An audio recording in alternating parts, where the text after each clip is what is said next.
Now, while we're gone, I've chosen to leave Will in charge. We have to have a foreman on duty, so Will is in charge of the shop while we're up in Salem. Okay, so today we have our 1969 A57 Cuda that is almost at the finish line. Marcus went up north to play house with Tony, look at cars, do whatever they do. While he's up there doing that, I'm in charge down here, wrapping this car up till we can get it back to the customer. This car came to us, actually a pretty complete car, minus the engine that was long gone, but he did get us the correct replacement block to go with the car. So with that being said, we have a very complete moldings, all the trims there, because these cars are hard to get parts for. So the fact that this car has so many original parts is gonna help us wrapping this car up. So this is a neat little car. First of all, it's an A-body. Second of all, it's a big block, 4-speed, and it's got the blue on blue. So when you put all those options together, it really is a very unique car. So you never know what you have until the car comes back from the dipper. You kind of see people's past sins when the car comes back. So there were prior repairs to the front inner structure. So as opposed to trying to piece it together, this and that, we found it's way easier just to put a whole front clip on this car. We put a new used clip on the front end, which is a lot of very detail-oriented type work, but it saves a lot of time and a lot of money and a lot of resources to do it that way.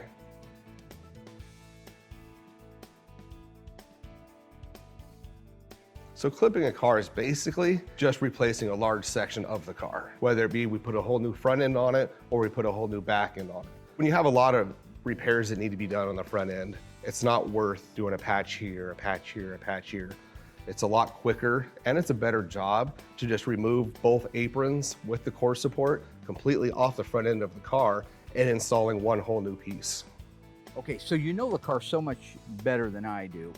Some things that jump out, like in the fender tag orientation. Okay. Are the pictures I see online, I have not seen an original Survivor 70 or 71 Hemi Cuda, so I just go from pictures. Right. There's not too many.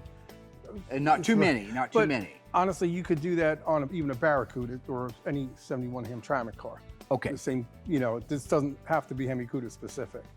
So now this is what I meant earlier when I said how much fun I have learning when Tony's out here. I've seen 3 fender tag cars before, and what that means is that in most cases it means that there are so many options that they wouldn't fit on one tag that they moved it to another tag. And in the case of the Hemi Cuda in 71, it actually got a 3rd tag that said Hemi Fender on it. Why is this Hemi Fender tag not mounted in the 3rd hole that's absolutely meant to be there, and the tag is right there? Why do you think they did that from the factory? Just didn't know or care? I've seen these before. I've seen them on cars, and they're always laid out horizontally. You have the main tag with all the options on it, the secondary tag with some of the options and the VIN to tie it all together, and then the Hemi Fender tag. In this case, the arrangement is incredibly unique, and I wanted to get his perspective on it. No. It was mass production, and I believe there's a reason behind that. Because you see the forward and the rearward screws are both natural.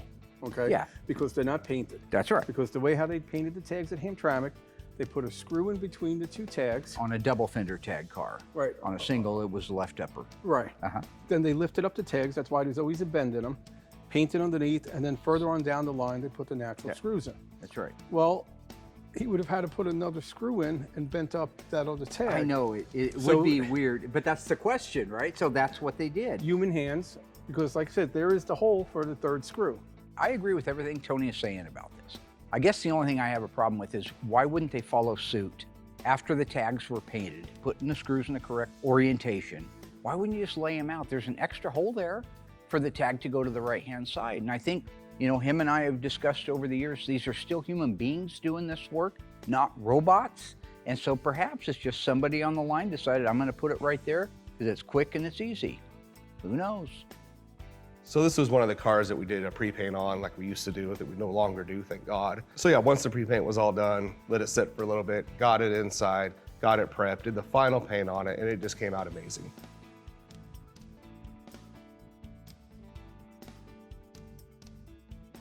You know, once the car was painted, we got the cut and buff done, got it undercoated, fired it off to Mark and Cousin Dougie to get the drivetrain put in.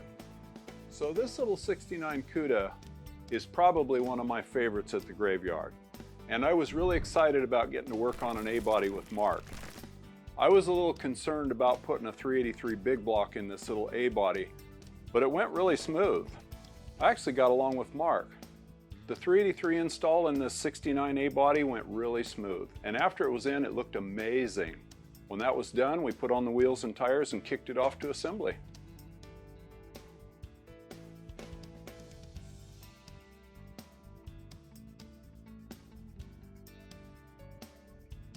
So tell me how that worked. You know. That's an inspector's tag, and you'll see there's lines in it, and they're made to be folded and broken off after each inspector inspected it. You can see they have names on them. One says paint, one says trim. Body, things like Okay, that. right. Door.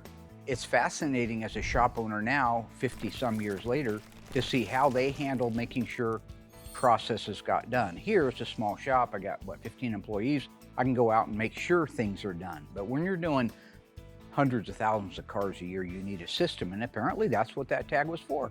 At each perforation in that tag, they could break it off. They said the left door's done and on, break it off, throw it away. So if it's not there, they know it got handled. Somewhere along the line, nobody broke those tabs off.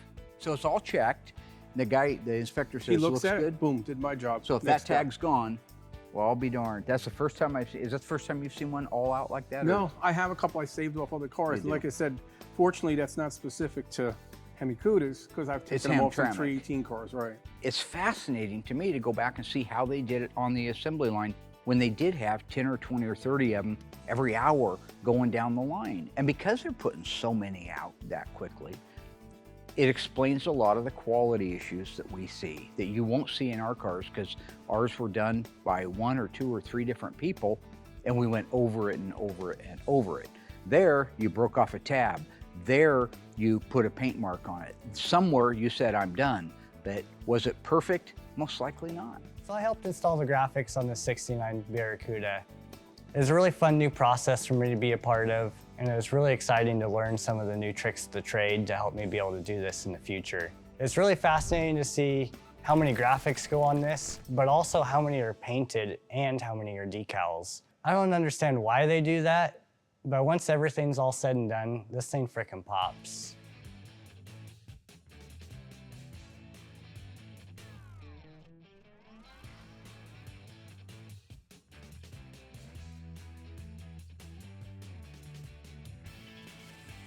You know, the car, it's kind of odd, and I agree with Josh. You know, it came to doing the blackout, parts black, parts a sticker.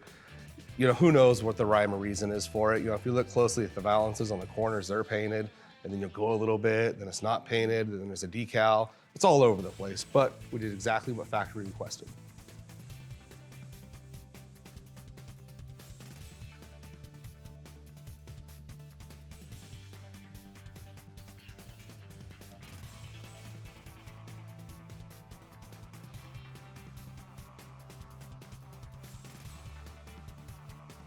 How about the finish on that? Everybody in the world's got their own Organosol black. Now this has maybe been washed, maybe not. What do you know about the history of the car from a preservation standpoint?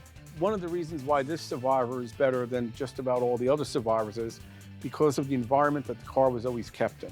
Yes, it was driven 2,000 miles, but this car was 100% garage kept. There's no patina. There's no wear. That was the thing that was so misleading to Steve and I when we were looking at the car. Like, how could a Survivor be this good? And it was washed, so it may not show as crisp of an Organosol finish. Even Will stuff that looks right but doesn't have the feel. It looks but I doesn't know. have the feel. The appearance of the shaker, and anywhere there's this Organosol black, it's tough because we don't have Organosol black. We don't have lacquer anymore. We're using a urethane and trying to make it look like that. So what we can duplicate is the finish as far as, yes, that's the right amount of sheen, it's consistent, it looks great. What we've had a hard time doing is getting the texture. That's what Tony's talking about. When you rub your hand across it, how much texture do you feel? Now on this car, a lot of the texture is still there, which is amazing. So when I get back, I want to go over some of the formulas PPG offers and see if we can't cocktail something that has the right look but also has the right feel. What you really see when you open the hood on this car versus the ones that we do and the ones that are in the shows. Chrysler was not doing them the way we're doing them. They were the cars in general. Now, Hemi wasn't necessarily mass produced, but it was on a line of mass production. Right. And that's why the paint is flat. It's not beautifully shiny base clear like we do now. When you look at the paint under the hood of the cars that we do, the paint under the hood and in the door jambs and in the trunk are as nice and as glossy as the rest of the car. It's just the way we do it. But they didn't at the manufacturer. It's flat. Look at the finish on it. There's no shine, no sheen to it. It doesn't look knee deep. It looks like it was an afterthought, but that's what they did. They blew paint in there just to make sure it looked red. Where they had the factory undercoating on it. Doesn't look to me like they had the inspection plates in place or the access plates in place. No, they definitely didn't. For the alignment. So that's right. So that's why we see black paint on that. That's why we see little spotches of it here and there on the hood. Whereas if I sent something like that out, they go, "What are you doing, you butcher?" Yeah. If you were truly doing one that was to OE Gold standards, you'd want to replicate that. Out here in this world of restoring cars, it's difficult for me to send a car home after spending a lot of money, years doing it, and see undercoating sprayed all over the engine compartment, a flat finish under the hood, runs in the rear body panel like this one has. I have to make those things perfect because I'm not an assembly line.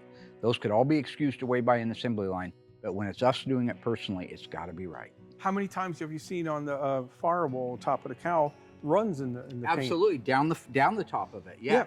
Transparent on this side and pouring down on that side. This is a February '71 build car. Yes. And this is something I didn't notice, or I forgot that I noticed if I did. This doesn't have crush ribs. No crush zones. And that in was this. supposed to have started from Late January 70, 1st, right? January 1st and later. That's what the TSB says, or the bulletin says. Right. Here's an example of how cars are mass produced and how even assembly line people can either make a mistake or sometimes it's supply and demand. Look at the crush zones that are not in that hood. This car was built in February of 1971, I believe. In January of 1970, they were supposed to all get the crush zone style hoods. That was a safety feature, right? Here's a car that was clearly built a month or more afterwards that has a regular hood on it. And Tony explained his thought was maybe they had more hoods ordered than they ever needed to use. You put in the crush release? For safety, you know, Yeah. so the hood would crush instead of coming in. And what does that mean? So how did this obviously original paint hood, how did this original paint hood go on a car that was built in February of '71? Right. Over a year and 2 months after it was supposed to be a crush zone style. Well, Now I'm going to do everybody a great big solid right here, okay? Tony's answer to that, why he thinks it could have happened, which is speculation, was a 2-hour answer. the time they started getting on cars was a little bit later in the year. Now you also have to remember, So unless you're sitting at the bar at Cheers drinking beer for the next 2 hours, I'm going to give you the Reader's Digest version. and this is only a guess, I can't say I know it for sure. He's saying that since the shaker option was a fairly rare option, it is very possible that they had a lot of the 70s style non-crush zone hoods left over from the run and they just put them on. Maybe they didn't pay attention to the federal mandate. I think basically that's what he's trying to say. So Mark asked me to put together this little 69 A57 Cuda, and right off the bat I knew it was going to be a challenge because we build a lot of B bodies, we build a lot of E bodies, but not too many A bodies. So very unique problem solving we had to go into this one. I knew it was going to take a lot of work and a lot of teamwork in particular, so I asked Mark if I could get some help, and lucky enough, this guy here was able to come over and help me put this car together. Damn! Once we had this jigsaw puzzle figured out with all of these pieces, all the pieces were restored, ready to go. We laid everything out, figured out exactly which fasteners we needed, and then we started putting the thing together, started assembling this car from the back to the front. All right, brother, let's get this bad boy in there, huh? So the very first part we installed was the cargo base. Next, we installed the lower quarter trim panels left and right. Yeah, that snapped those in up. nice. All right, let's see how well she lays down in there. There's so many different colors in that car. It is difficult figuring out what exactly needed to be what color, and getting all that trim on there without, you know, scuffing all that freshly done stuff is a little bit of a challenge too. Yeah, we definitely kept old Willie busy back there, didn't we? Yeah. Oh yeah.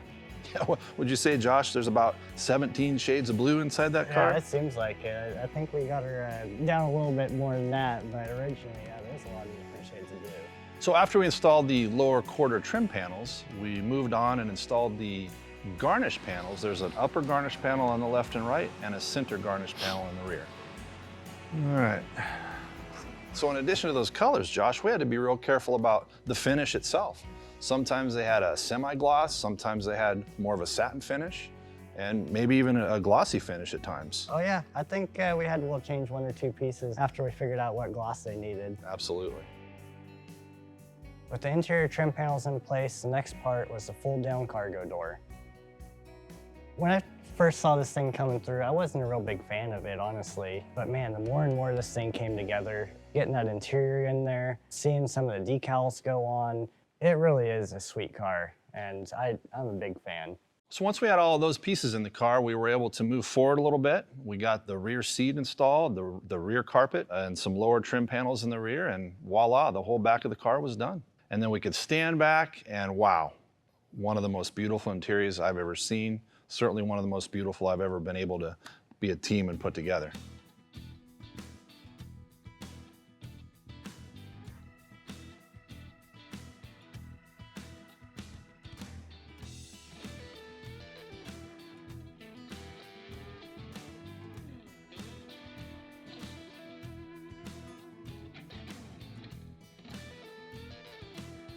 From what I can tell, pretty much original paint.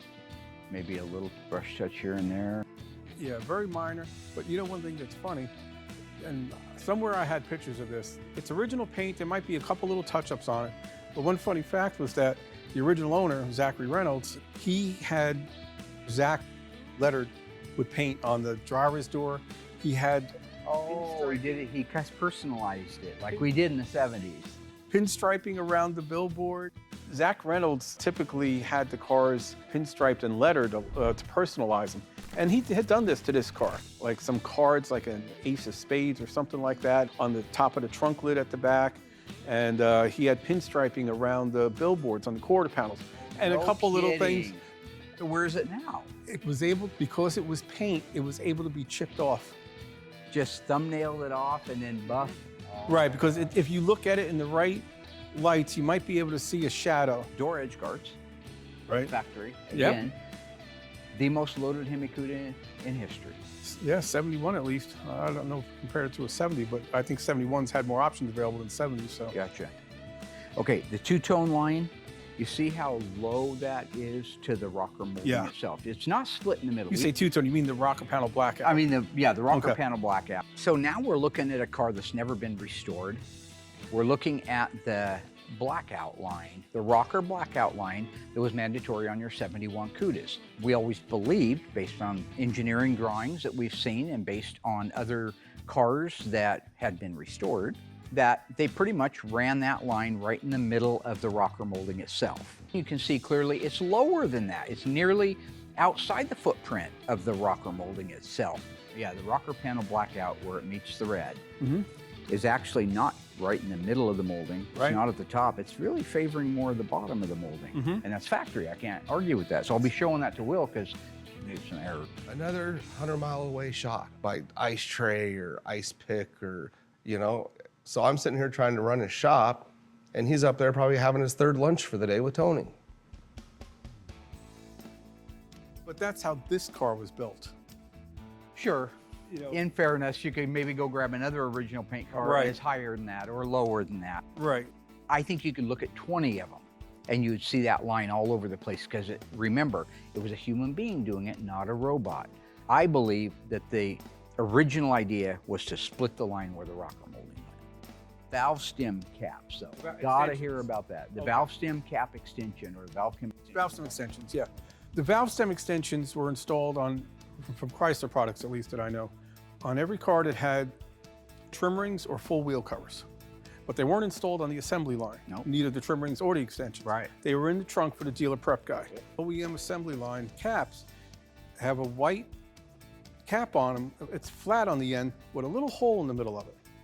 And that's only on the assembly lines. Well, that's this one. Not many service ones got that because I have service ones from back in the day and they have a steel ball. And then the later ones had a white cap again, but it was domed. So this was something that they changed. Do you think we're dealing with original tires? I know they are. Yeah, oh yeah. You've checked the date code. Yes. You know it. Yeah. You know, and one thing funny while we're looking there, if you look at the quarter panel, the way it's attached to the trunk floor extension, it's not lined up the best. You guys do a better job on it. Yeah, I see that too. A really cool thing is this car has original tires on it. That's right. Original tires. Take that in for a minute. How many of you have flat tires when they're a week old? How many of them wear out, puncture, hit a curb? These are the original tires it started life with. These are date-coated tires. That's how original this car is. That's why you have to take this whole thing in as a carbon copy of the original footprint of how they were supposed to be built. The original DNA on this car cannot be overstated. This car, starting at the front bumper and working your way to the rear bumper, is as close to original and new as you could get if you didn't take a car and just lock it in a vault somewhere the day it was made. We documented it from the very front to the very back. When we got into the trunk, I went to school. That thing is filled with original DNA markers that I had no idea they were doing like that. One of the areas that I've really got to find out what was happening on the assembly line, keep in mind I might figure out what happened on the Hamtramck assembly line, but then the LA assembly line is different, St. Louis is different, Lynch Road is different. But at least in this particular case, it was clear that the bolts that hold the latch for the trunk were in place when the vertical support got painted. I haven't seen that before. Usually when you're adding a part to something, like you're adding a latch after it's been painted, then the bolts would be raw. Go up to the front striker. The bolts are raw that hold the striker to the core support, but the core support's been painted, the latch tray has been painted. So why different on this one?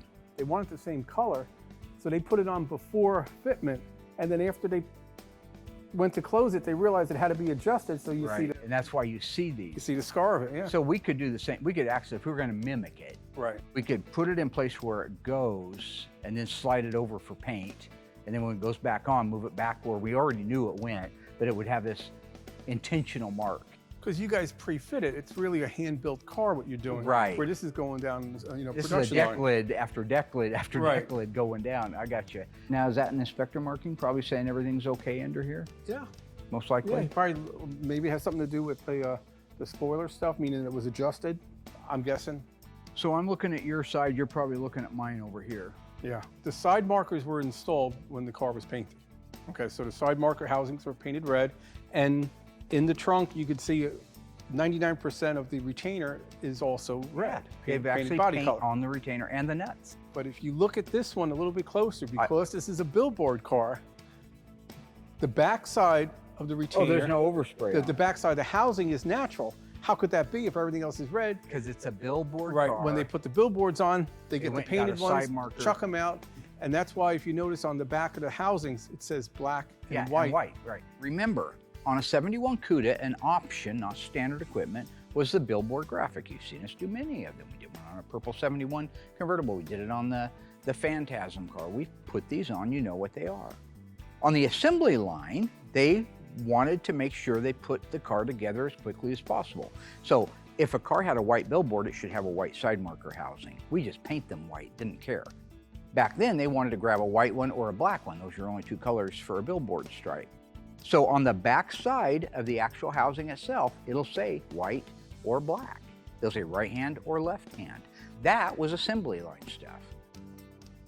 As we go over this car and we document it from the very front to the back, I'm only giving you just small snippets of what we find. You realize that there's a lot of history both with the car, there's a lot of history that went into the assembly of the car, things that we need to learn. And I really believe in my heart that learning how it was done back then, even though it would be borderline impossible to duplicate everything. I talked about that. I think it's important to the hobby. That's the main thing. There are things that are important to the hobby.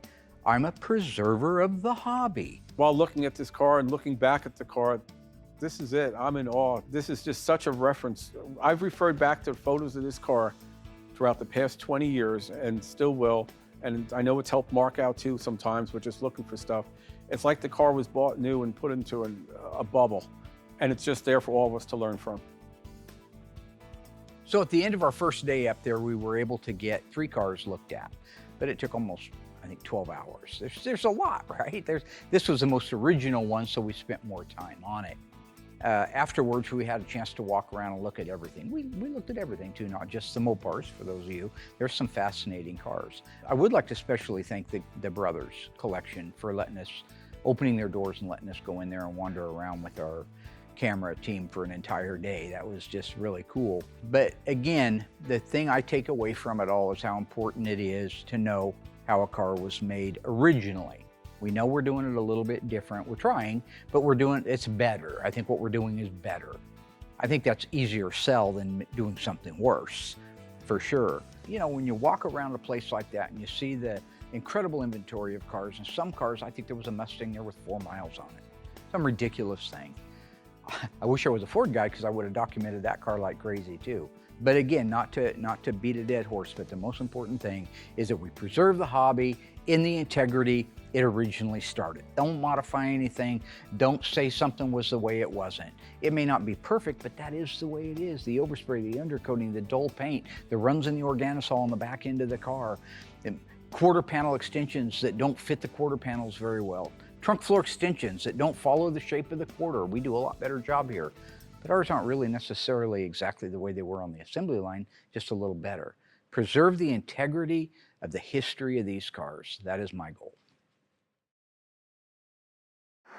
Hey everybody, Will Scott, #1 painter here from Graveyard Cars.